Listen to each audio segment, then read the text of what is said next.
भिवंडी महानगर पालिका में कांग्रेस के स्वीकृत नगर सेवक सिद्धेश्वर कामूर्ति ने भिवंडी में अनधिकृत निर्माण पर कार्रवाई नहीं करने पर व्यापारियों से 2 करोड़ रुपए की रिश्वत की मांग की थी।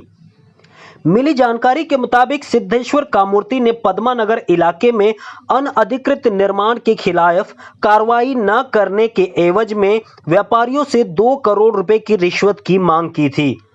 स्थानिकों ने इस मामले की जानकारी भिवंडी के बीजेपी के विधायक महेश चोगले को दी और उन्हें इस समस्या के बारे में बताया।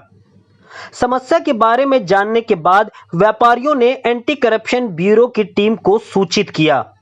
थाने एंटी करप्शन की जानकारी देने के बाद आज पद्मा नगर भाजी मार्केट इलाके से महानगर पालिका में स्वीकृत नगर सेवक सिद्धेश्वर कामूर्ति को 50 लाख रुपए की पहली किस्त रिश्वत लेते रंगे हाथों गिरफ्तार कर लिया गया।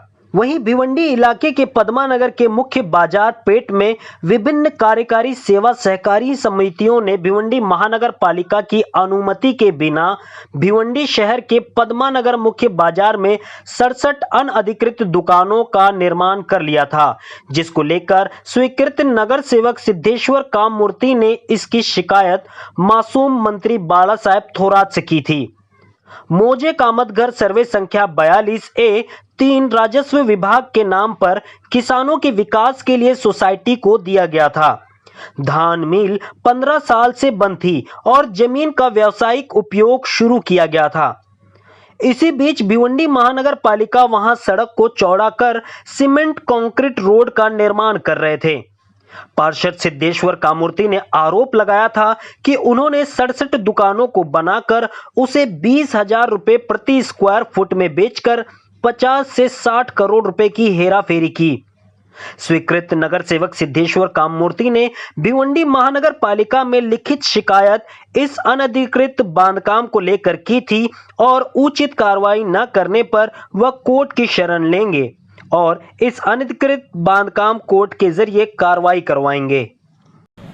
आमची दुकान जी होती ना पद्मानगर भाजी मार्केटमध्ये रोड वायडिंगमध्ये तुटली होती आणि ती तुटल्यानंतर आम्हाला परमिशन दिली म्युन्सिपाल्टीने की बांधून घ्या म्हणून। बांधल्यानंतर हा कामूर्ती साहेब आहेत ना, यांना माहीत पडला की या अनलिगल एरिया आहे म्हणून सांगितलं त्यांनी। आणि हे अगर तुमची दुकान जर वाचवायची असतील तर माझ्याकडे ऑफर केली की बाबा मला 2 कोटी रुपये पाहिजेत। 2 कोटी नसेल देत तुझा फार्म हाऊस दे आणि 50 लाख रुपये कॅश दे म्हणून सांगितलं। मी म्हणलं मला काय जमणार नाही। ते आमच्या मित्र संजय काबूकर यांनी मध्यस्थी करून त्यांना 50 लाख रुपयेमध्ये डन केला आणि आज ते पैसे घेताना रंगेहात पकडले गेले 50 लाख रुपये घेताना। हो, ठाण्या NCBला मी तक्रार दिली होती त्याला, त्याच्यानंतर आज कारवाई झाली त्याच्यावर। पूरा मामला ऐसा है, जो सिद्धेश्वर कामूर्ति है अभी फ़िलहाल वो कांग्रेस का स्वीकृत नगर सेवक है, लेकिन मेरा बोलना है कि उसमें क्या आदमी वो बहुत बड़ा गंदा आदमी है। उसमें कोई पार्टी का सब्जेक्ट नहीं है। पार्टी के इससे पहले भी था तो वही धंधा करता था, तो ये अभी दूसरे पार्टी तीसरे पार्टी में वहाँ पर पार्टी का दोष नहीं देता। ये आदमी एकदम गंदा आदमी था, जो आज एंटी करप्शन में जो उसको सबक सिखाया वो सही है और कायदे से उसने कार्रवाई करनी चाहिए, इतने मेरी मांगनी है। क्योंकि ये आज इसने क्या किया है, ये 20-25 साल पहले भिवंडी में आया रोजी रोटी के लिए, तब रिक्शा चला रहा था। आज उसको इतना घमंड हो गया, आज अक्के गांव को बोलते फिर रहा है मैंने 500 करोड़ रुपया कमाया है, 600 करोड़ कमाया। तो ये 500 करोड़ कमाए कैसा कमाए, यही गरीबों को नोच नोच के कमाए। आज भी वही सब्जेक्ट है। इससे पहले उसको खंडनी में पकड़ा है, इससे पहले बहुत सारे 17-18 केसेस होंगे उसके ऊपर, लोगों की जबरन ये करने की, जगह हड़प करने की, सब करने की, ये सब केसेस है। लेकिन उसको ये आदत जो गंदी लगी है बहुत ज़्यादा, वो जा नहीं रही। इसके लिए आज जो कार्रवाई है एकदम सही कार्रवाई है, क्योंकि जो आज जो गरीब जिसके गाले थे, वो गाले के वजह उधर उनको वो 2 करोड़ रुपए मांग रहा था। आज वो गाले 50-50 साल पहले थे, जगह किसकी थी मालूम नहीं, कुछ नहीं। वो जगह भी उनकी वो ट्रस्ट की कोई थी, क्या थी, अनाधिकृत बांधकाम है, तोड़ना चाहिए, सही है। लेकिन तोड़ना चाहिए तो वो काम करना, सिर्फ पैसे के लिए तोड़ना चाहिए ये काम मत करो। कहाँ का पूरा मामला है ये पद्मानगर का ये मामला है। पद्मानगर में उधर CC रोड ही बन रहा था, रोड वाइडिंग हुई, रोड वाइडिंग में लोगों के गाले चले गए। गाले चलने जाने के बाद वो टाइम के आयुक्त थे, उन्होंने कहा था कि आप एक काम करो, आप थोड़ा पीछे बांध लो, क्योंकि वो आज के गाले नहीं थे, क्या उन्होंने उनको पीछे बांधने के लिए किया, तो उन्होंने उनके ये क्या है, उन्होंने अच्छा पक्का बांधा, वो इनकी गलती है अनधिकृत महापालिका का, उसने कुछ किया नहीं होगा, लेकिन उन्होंने बांधने बोला। लेकिन जब उनकी 30-30 फुट गाले थे तो उन्होंने 30 फुट के उन्होंने 10-12 फुट तो रोड पे दे दिए। तो रोड का भिवंडी का तो विकास तो हो रहा था, वो तो कभी वे नहीं किए उन्होंने आंदोलन। और ये कारण देख के जब तक वो पुराने आयुक्त थे वो बोल रहे थे, अभी नए आए उनको मालूमात नहीं, तो ये अभी वो बहाना लेके वो गरीब सब वो दुकानदार है उनको परेशान कर रहा था और उनको पैसा मांग रहा था।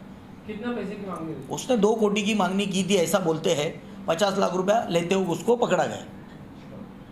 आपको बताना चाहता हूँ कि अपने भिवंडी महानगर पालिका का जो रास्ता रुंदीकरण का काम था, सराय होटल से लेकर अयप्पा स्वामी मंदिर तक का पद्मानगर परिसर का, वो रास्ता रुंदीकरण करने के टाइम पे वहाँ के व्यापारी लोग का वो रास्ते को विरोध था कि ये रास्ता होना नहीं चाहिए। तो वहाँ पे हमारे पास कुछ व्यापारी लोग आए, कुछ संतोष शेट्टी साहब के पास गए, कुछ महेश चौगले साहब के पास गए थे। तो उन्होंने हमारी इन सब व्यापारी लोगों की समझ निकाली कि बाबा रास्ता रुंदीकरण होने दो, कि भिवंडी महानगर पालिका कुछ पैसे की किल्लत है, आज जो फंड आया MMRD का फंड आया हुआ, तो आप रास्ता करने दो, आपकी दुकानें टूटेगी तो आप वहाँ पे आपके 100 खर्च से आप वहाँ पे बांधकाम कर सकते हो। उस टाइम पे जो कमिश्नर साहब थे, आष्टेकर साहब थे, उन्होंने भी मौखिक आदेश दिया था सबको इसके बारे में। और उसके सिलसिले में जो बांधकाम हुए इन लोगों के, उसके ऊपर ये सिद्धेश्वर कामूर्ति साहब इनको वहाँ पे रोज़ भिवंडी महानगर पालिका के अंदर कंप्लेंट देते थे और उनको रोज़ हैरेसमेंट करते थे वो अधिकारी लोगों को। वहाँ के अधिकारी अगर कोई कार्रवाई करने नहीं आते तो उनको बोलता था कि मैं उन पर सस्पेंड करूँगा, आपको कार्रवाई करूँगा, मैं कमिश्नर के पास लेके जाऊँगा। आपको मैं बताता हूँ कि हम व्यापारियों से उन्होंने ब्लैकमेल करके उनसे 2 करोड़ रुपए की ऑफ़र दी थी। उसके अंदर जो व्यापारी का जो प्रमुख था राजकुमार ज्ञानोबा चौहान, उनके नाम का जो कंप्लेंट है थाना एंटी करप्शन के पास, उनके पास उनका एक फार्म हाउस था, उसकी मांगनी की थी और 50 लाख रुपए कैश। तो आज 50 लाख कैश देते हुए उनको पकड़ा गया।